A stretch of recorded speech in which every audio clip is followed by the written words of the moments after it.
Hola, muy buenas tardes, ¿cómo les va?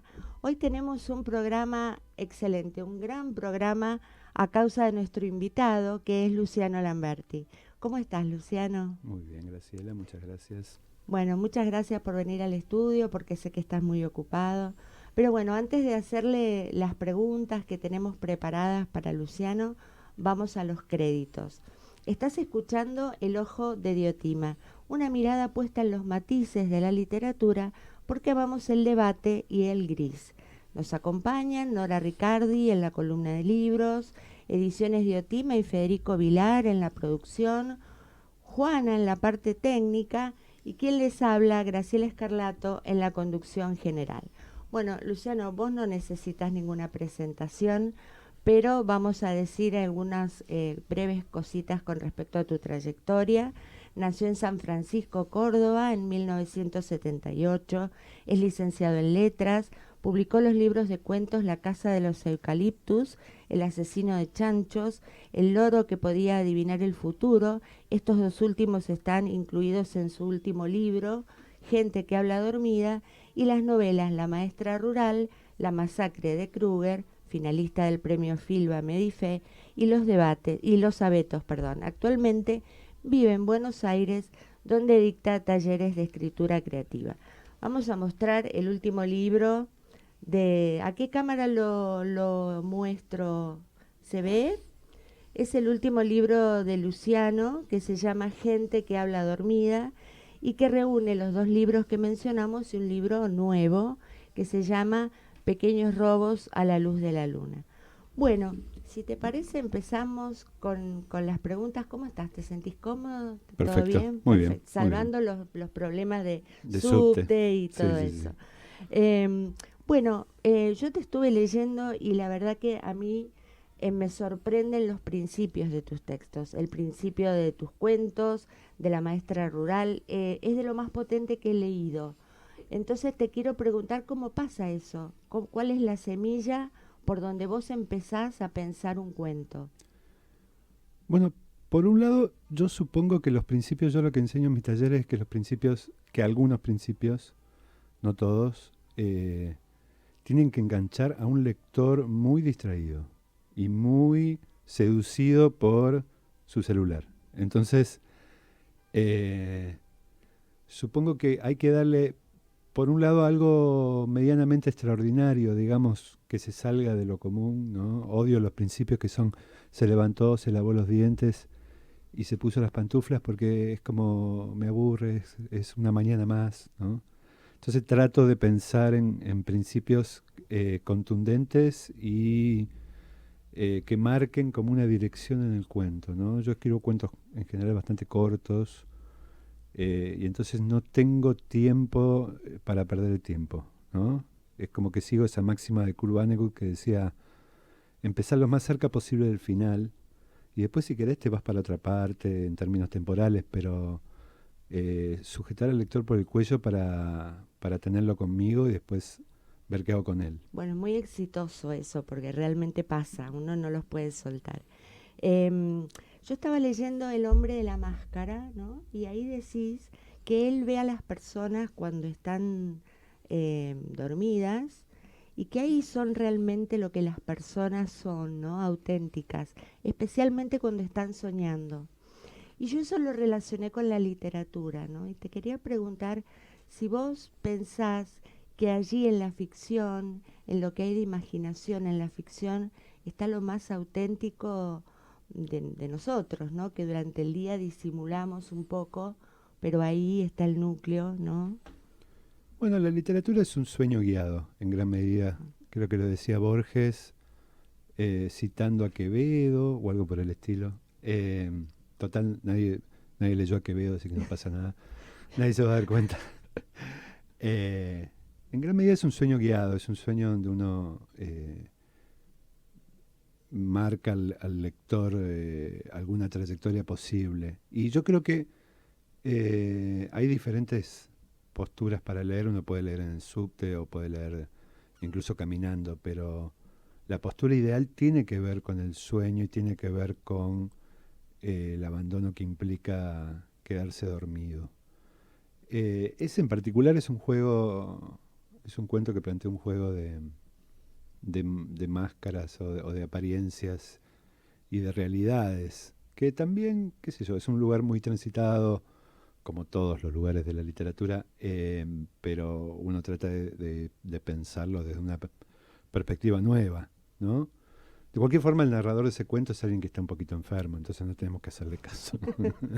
¿No? Alguien que se pone una máscara para ir a visitar vecinos agobiado por el calor, por enero, Y por la que se ciudad siente él pequeña donde mismo en la vive. medida en que tiene la máscara, ¿no? Si se la saca Claro, ya no es él, es una claro. cosa. Bueno, el otro día vi una peli que está basada en un cuento de Joe Hill, que es el hijo de Stephen King, que se llama The Black Phone, el teléfono negro, donde el villano, digamos, tiene una máscara y cuando el niño logra arrancársela, como que pierde sus poderes, ¿no? En gran medida podemos pensar eso como que nuestra identidad a veces es la que mostramos y a veces es la que no se puede ver. La que no queremos mostrar o no se Ujú. puede ver. Te traslado una pregunta de una de nuestras escritoras de la editorial. Ella dice, ¿cómo te vinculás con el miedo y si trasladás ese vínculo a la literatura? A ver, fue cambiando mi vinculación con el miedo con el tiempo, ¿no? En principio, cuando era niño, y de eso me estoy acordando porque ahora tengo hijos, y los hijos te ayudan a recordar cómo eras, o qué te pasaba por la cabeza cuando eras niño, y eso me pasa a mí por lo menos. Entonces, mi hijo de 8 años em, tiene miedo a una puerta cerrada, ¿no? O una puerta apenas abierta, que era algo es miedo a nada, digamos, ¿no? Y me hizo acordar a mi infancia y a mi propia experiencia siendo niño y teniendo esa clase de miedo completamente irracional, que seguramente responde a cuestiones psicológicas y demás, pero es un miedo a la nada. Y después cuando crecí, en gran medida mis miedos se fueron volviendo más aburridos y más realistas, tipo no llegar a fin de mes Mm. o el precio del pan lactal, ¿no? Esa clase de cosas, mis miedos se transforman, o bueno, el peligro que puede haber sobre tus hijos, etcétera. Em, yo trato de en mi literatura un poco trabajar con ese antiguo miedo a lo inexplicable, ¿no? Trato. Porque por más que ahora esté preocupado por el pan lactal, en algún lugar de mí sigo siendo un niño y sigo teniendo miedo a la puerta entera abierta, ¿no? Con todo lo que eso significa. Y trato de recuperar esa infancia en mis lectores. Ujú. Em, bueno, yo estaba pensando si atribuirte, si se te atribuye en general el género de terror. A mí me parece que muchos de tus cuentos son realistas. Yo diría, si tuviera que hablar de un género, inventaría uno, que diría que es una literatura de conmoción, de sorpresa Mm. constante. Bueno, un poco contestaste esta pregunta, ¿no? Pero buscas el efecto así a lo Poe, ¿no? Bueno, escribir un cuento como Poe es muy difícil, ¿no? Como uno dice, bueno, la literatura o el género cuento fue cambiando y se fue transformando en otra cosa y hay muchas apuestas que se separan de eso y que están buenísimas, pero sigue siendo el ideal, digamos, es el cuento de Cortázar, el cuento de Liliana Hecker, el Te lo cuento pregunto cerrado por, y perfecto, ¿no? sí, sí, pero lo que él dice en El Cuervo, que él lo que quiere lograr es el efecto en el lector, ¿no? Cuando habla de su poética. Ojalá, ojalá, digamos, en el mejor de los casos. Para eso hay que hacer algunas cosas muy magistralmente, que es, a mí me pasa cuando leo, digamos, sobre todo, ¿no? Como cuando leo a los grandes. Me pasa que siento, volviendo a lo del hombre de la máscara, siento que la realidad desaparece a mi alrededor y que estoy en otra parte, ¿no? Que es una vieja sensación de ser lector a los 15 años y de que el mundo desaparezca. Y para eso no hay que entorpecer el camino, ¿no? Hay que dejarlo lisito como un tobogán. Y es muy difícil. Pero bueno, es un ideal que uno persigue libro tras libro, tratando de conseguirlo. Yo cuando leo tus libros encuentro una gran literatura, no una literatura de género. ¿A vos te parece que es válida esa división entre alta literatura, baja literatura? No. Voy a citar a lo que dice Mariana Enríquez sobre la manera en la que nos criamos, ¿no? O la manera en la que consumimos cine y a través del VHS, digamos, cuando yo era chico, cine de terror, ¿no? No había una división. Esas divisiones son más académicas o tienen que ver con el mercado, pero yo no es que diga, bueno, soy un escritor de terror, entonces todos mis cuentos tienen que ser de terror. Escribo lo que me gusta, lo que me sale, lo que me erotiza, digamos. Y ponerle en el último libro, sí, hay cuentos realistas y cuentos más fantásticos. Igual el terror no tiene por qué ser fantástico, pero hay cuentos realistas y cuentos fantásticos, pero en los cuentos realistas la realidad está a punto de ceder, digamos, y en los cuentos fantásticos hay una gran base realista, ¿no? Es cierto, y es muy suave el camino, uno no se da cuenta, no está en la realidad y de pronto está metido en una situación tremenda, ¿no? Y yo creo que abordar los géneros tiene que ver con eso, digamos, con ponerlos en tensión con otra cosa, para que no sean... Porque si hoy yo me pongo a escribir un cuento como Poe o como Lovecraft, la gente se va a reír, ¿no? Como en la lóbrega noche caía, qué sé yo. No tiene el menor sentido. Uno lo tiene que... Y esa es la gran enseñanza de King, digamos.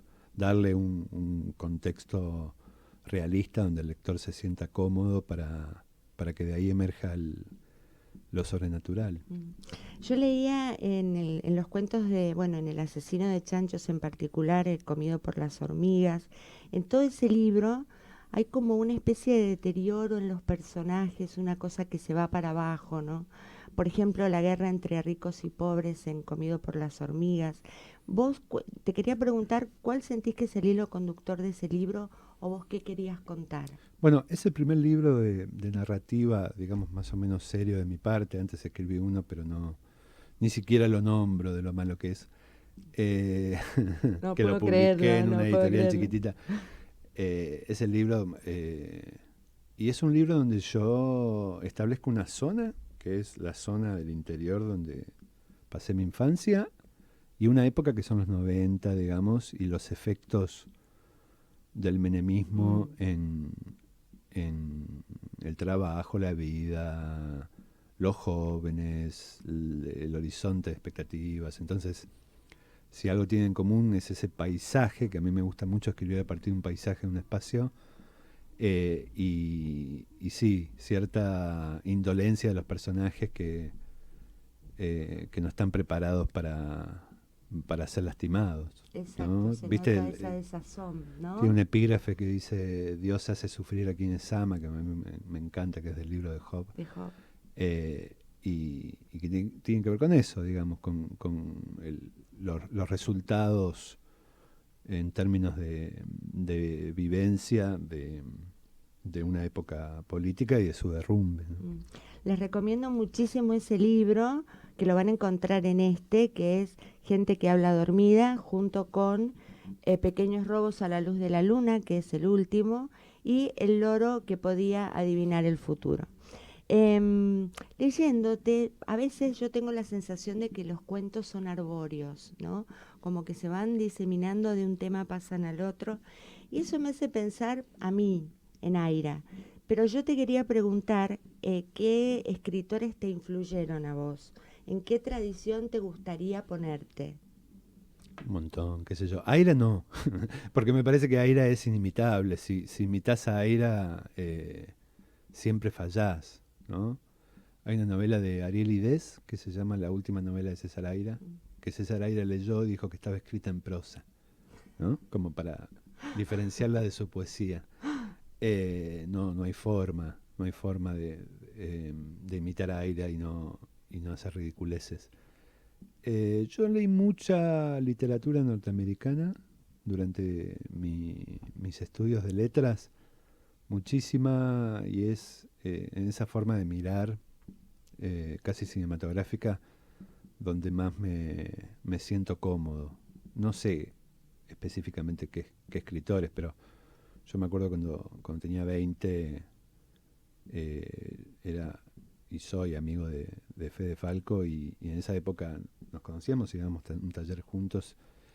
Y bueno, nos dábamos manija con esta idea de no tener vergüenza del lugar de donde veníamos, ¿no? O sea, de pensar cómo representar Cabrera en su caso y San Francisco en el mío. Cómo representar, no necesariamente con esos nombres, pero sí esa clase de lugares que por El ahí origen, ¿no? nosotros leíamos porteños, pero eso no estaban nuestros problemas en los porteños. Era otra clase de apuesta porque eran escritores porteños precisamente. Entonces, trabajar con la zona a lo Saer, ¿no? Para mí fue muy importante la forma en la que mezclaba lo regional, que es la representación de una zona determinada de Santa Fe, y lo experimental en la forma, ¿no?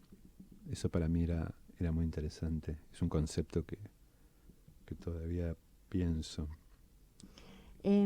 Comentaste que das talleres y bueno, yo te quería preguntar un poco cómo vivís esa experiencia y después me pregunto, yo he ido a un montón de talleres, ¿no?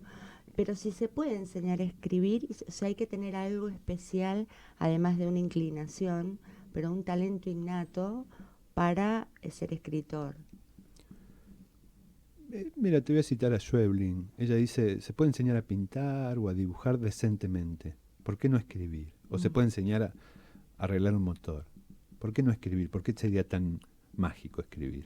Es ¿No? un oficio más. Es un oficio, todo depende de la leche que tenga el, el participante, y ahí no me puedo meter en decirle, bueno, escribí 2 cuentos por semana como hacía yo a los 20, dale, porque es la forma, ¿no? Es la experiencia de los Beatles en Hamburgo, era, Claro, ¿no? Como no, que, bueno, sí, tocar todos los días como claro. desquiciado para aprender de verdad. Yo lo veo en algunos alumnos, veo que el alumno que realmente tiene la leche, tiene las ganas, tiene la pasión, escribe mucho más de lo que vos le pedís que escriba, ¿no? Porque realmente quiere ser escritor. Sí, Eso claro, es la eso meta. está en él. Y eso no lo puedo enseñar. Puedo enseñar a leer algunos procedimientos en otros escritores para entender cómo funciona la cosa, ¿no? Después, aplicar mecánicamente esos procedimientos tampoco sirve para nada, ¿no? Ujú. Pero yo creo que el hecho de que aprendan a leer y de que aprendan sobre todo de que la escritura de un cuento o de la narrativa en general son muchos platos girando al mismo tiempo, ¿no? Cuando uno lee un cuento que te gusta, lees el tema, lees en mayor o menor medida la trama o el suspenso, pero también lees la música y también lees el ritmo y la velocidad, ¿no? Entonces, son muchas cosas, digamos, ¿no? Y uno tiene que estar consciente de eso. Para mí hay dos partes de la escritura, que es el primer borrador, que tiene que ser pulsional, intempestivo y ciego, y después el segundo borrador, donde uno tiene que tomar distancia y pensar en el lector y no tener piedad con uno mismo, Claro. ¿no? A la vez tener ego como para terminar el trabajo. Pero sí, yo creo que hay una parte que sí. Todo depende de cuántas ganas de ser mecánico tenga el, el Claro, estudiante. claro. Porque si no tiene ganas, yo no puedo hacer nada, digamos, ¿no? O si cree que es fácil. tampoco. Que peor, claro, No, peor, no peor. puedo hacer nada. Te voy a hacer la última pregunta que le hacemos siempre, porque bueno, hay una moda en Estados Unidos, y vos dijiste en un momento que la literatura es un ámbito de libertad. Yo te quiero preguntar por esa moda, que es la cancelación. Ujú. ¿Qué pensás al respecto de eso? Y si pensás que va a llegar al argentino o ya está. Pensé que me estabas hablando de la moda de masacrar estudiantes en las escuelas secundarias, que Esa también. me asusté por un momento. Eh, no, no, yo soy de que si tuviéramos que cancelar, tendríamos que cancelar a todo el mundo, digamos, porque eh, todos somos pecadores. Nadie puede arrojar esa primera Nadie piedra. puede, exacto. O por lo menos la literatura no lavada, ¿no? La literatura que nos puede llegar a conmover, a perturbar, se sale de lo socialmente aceptado, ¿no? Se sale de la... Está del lado del mal, como decía Excelente Bataille, eso, excelente. ¿no? Ujú. Entonces, al mal no le importa, o sí le importa para subvertir nuestros valores, ¿no? Incluso en escritores que son, vos ves, escritores militantes del feminismo, al momento de escribir, castigan a sus personajes por apartarse del camino. La Ujú, literatura tiene eso de que es conservador en el mal sentido de la palabra, digamos, sobre todo el terror, donde siempre se castiga el conocimiento, ¿no? ujú. Bueno, Luciano, la verdad que ha sido un re placer escucharte, tu sabiduría, tu compromiso con la escritura. Así que bueno, le preguntamos a él antes de que viniera cuál era la música que le gustaba y vamos a escuchar en honor a Luciano Lamberti un tema de Benigno Lunar que se llama Ficciones. Espectacular.